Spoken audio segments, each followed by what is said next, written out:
मैंने कुछ नहीं किया, तुम मुझ पर झूठा आरोप लगा रही हो। बाजू चील, मुझे जाने दो। क्या कहा कि मैं झूठ बोल रही हूँ? परंतु अब तुम मंत्री से झूठ बोल रही हो। अब तो तुम्हें सजा मिलकर ही रहेगी। बाजू चील बुलबुल को बिना किसी आरोप के ले जाकर कैद कर लेती है। वहीं दूसरी ओर कुछ पक्षी बाजू चील की सारी बात चाचा छमछम को बताते हैं। क्या कहा? उस दुष्ट मंत्री ने बुलबुल को बिना किसी अपराध के कैद कर लिया है। जब से ये चील मंत्री बनी है, हमारे जंगल में तो कोहराम मच गया है। नहीं छोड़ूंगा, अब मैं इस मंत्री चील को नहीं छोड़ूंगा। वो हमारे साथ कुछ भी करती रहे और हम बर्दाश्त करें, ऐसा तो अब मैं नहीं होने दूंगा। चाचा छमछम तो बहुत ही गुस्से में उस मंत्री चील के पास आता है। ये तुमने क्या लगा रखा है मंत्री चील? जिसे चाहे तुम कैद कर लेती हो, चाहे उसका जुर्म हो या नहीं। अभी के अभी बुलबुल को आजाद करो, वरना मुझसे बुरा कोई नहीं होगा। अपनी आवाज नीचे करो, वरना तुम्हें भी बुलबुल के साथ अंदर कैद कर दूंगी मैं।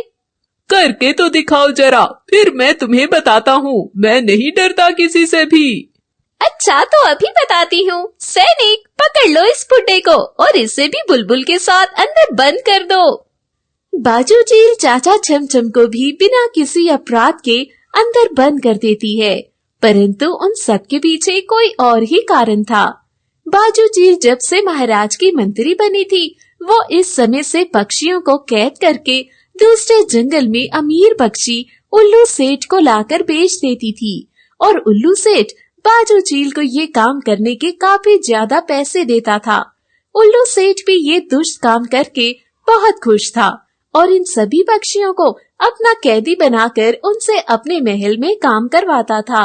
एक रात फिर से मंत्री चील 3 पक्षियों को कैद करके उन्हें उल्लू सेठ के पास लाती है, परंतु इस बार तो रानू चिड़िया भी पीछा करते करते वहाँ पर चली जाती है और ये सारा नजारा देख लेती है। चील उसी समय उल्लू सेठ से दाद वसूल कर रही होती है। बहुत बढ़िया काम कर रही हो तुम मंत्री चील। बस इसी तरह रोज मुझे पक्षी ला कर देती रहो और मैं तुम्हें इसी तरह बहुत ज्यादा अमीर कर दूंगा। मैं तो केवल यही चाहता हूँ कि मैं तुम्हारे जंगल के सभी पक्षियों को अपना गुलाम बना लूं। हाँ, आप चिंता ही ना करें उल्लू सेठ। मैं धीरे धीरे इसी तरह अपने जंगल के सारे पक्षी आपको लाकर बेच दूंगी, परंतु आप बस जरा ख्याल रखना कि ये बात किसी भी तरह से मिट्ठू महाराज तक ना पहुँचे, वरना तो मेरी खैर नहीं। रानू चिड़िया ये सारी बातें सुन लेती है, उसे काफी बुरा लगता है। कितनी ज्यादा बुरी है ये मंत्री चील। ये अपने ही जंगल के पक्षियों को दूसरे जंगल में कैदी बना रही है, परंतु मैं ऐसा नहीं होने दूंगी। मैं नहीं छोड़ूंगी इसे। मैं इन्हें अभी बताती हूँ जाकर। रानू चिड़िया बिना कुछ सोचे उन दोनों दुष्ट पक्षियों के सामने आ जाती है। मैंने सब सुन लिया है और सब देख लिया है कि यहाँ पर क्या चल रहा है। दुष्ट चील, तुम्हारी सच्चाई तो अब मेरे सामने आ गई है। मिट्ठू महाराज ने तुम्हें ये सोचकर मंत्री बनाया था ताकि तुम हमारे जंगल की सेवा करोगी, परंतु तुम ये दुष्ट काम कर रही हो। हमारे ही जंगल के पक्षियों को लाकर यहाँ दूसरे जंगल में बेच रही हो, परंतु अब बस बहुत हो गया। अब मैं मिट्ठू महाराज के पास जाकर उन्हें सब बता दूंगी और अब ये सब नहीं होने दूंगी। उल्लू सेठ काफी हंसता है। ओए छोटी चिड़िया, हमें क्या बच्चा समझा है तुमने कि तुम यहाँ से चली जाओगी और हम तुम्हें जाने भी देंगे। इस जंगल के कोने कोने पर मेरे सैनिक फैले हुए हैं। मैं भी देखता हूँ कि तुम इस जंगल से बाहर कैसे जाती हो। अगर जा सकती हो तो चली जाओ। रानू चिड़िया वहाँ से भागने की कोशिश करती है, परंतु उल्लू सेठ के सैनिक उसे कैद कर देते हैं। वो एक जाल में कैद हो जाती है। बाजू चील ये देखकर खुश हो जाती है। बड़ी आई मुझे पकड़वाने वाली। रानू चिड़िया, अब तुम भी उन्हीं पक्षियों की तरह अपनी सारी जिंदगी उल्लू सेठ की कैद में गुजार दोगी। चलो सेठ जी, अब मैं चलती हूँ, कल आऊंगी।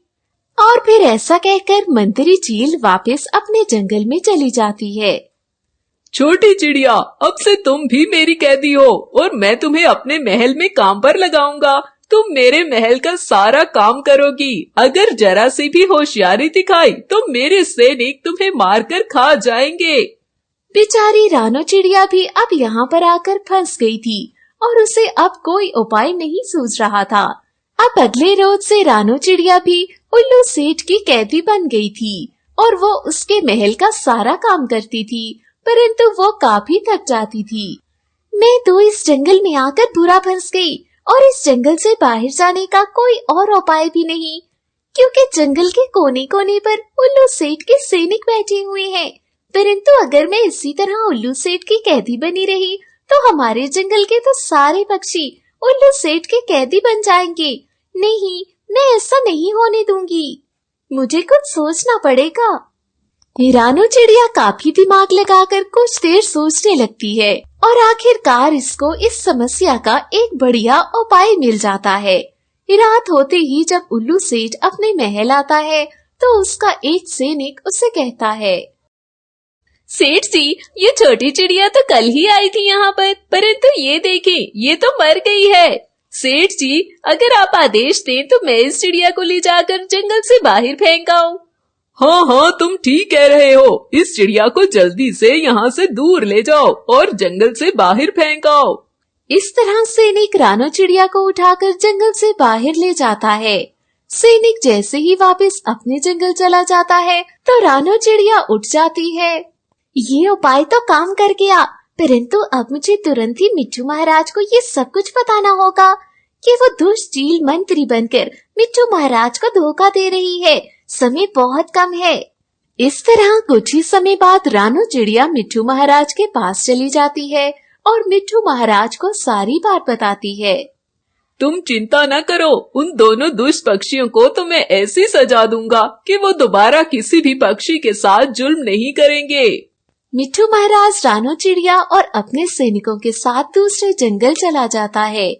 वहीं दूसरी ओर बाजू चील और उल्लू सेठ अपने पैसे गिन रहे थे। सेठ जी, आपने तो मुझे माला माल कर दिया। आप तो बहुत अच्छे हैं। रुक जाओ तुम लोग, मैं तुम दोनों को अभी मजा चखाता हूँ। वे दोनों मिट्ठू महाराज की आवाज सुनकर डर जाते हैं, परंतु मिट्ठू महाराज के सैनिक उन दोनों को कैद कर लेते हैं। रानो चिड़िया तुरंत ही पक्षियों को आजाद कर देती है। इस तरह बाजू चील और उल्लू सेठ को सजा हो जाती है। परंतु मिट्ठू महाराज ये फैसला करते हैं कि उनका अगला मंत्री रानो चिड़िया बनेगी। सभी पक्षी बहुत खुश हो जाते हैं। वो रानो चिड़िया का धन्यवाद करते हैं। इस तरह रानो चिड़िया अपने अच्छे काम के कारण मंत्री बन जाती है। परंतु बाजू चील और उल्लू सेठ महाराज की कैद में ही सारी जिंदगी चलते रहते हैं।